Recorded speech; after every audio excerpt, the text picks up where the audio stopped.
Do'stlar, bu kanalda birinchi bo'lib mangoni danagidan o'stirgan edik va boshda mangoyimiz juda ham zo'r o'sdi.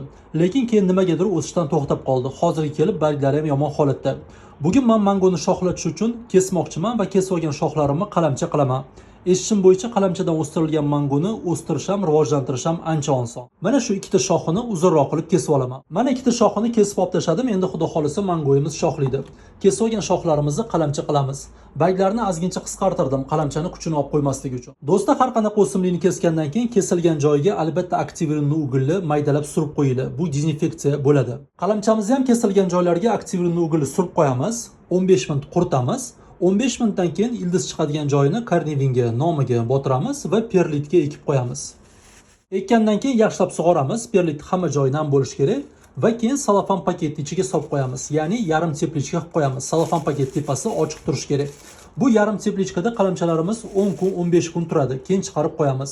Do'stlar, sizlarga albatta natijalarni ko'rsatib boraman. Bizani yo'qotib qo'ymaslik uchun kanalga obuna bo'linglar.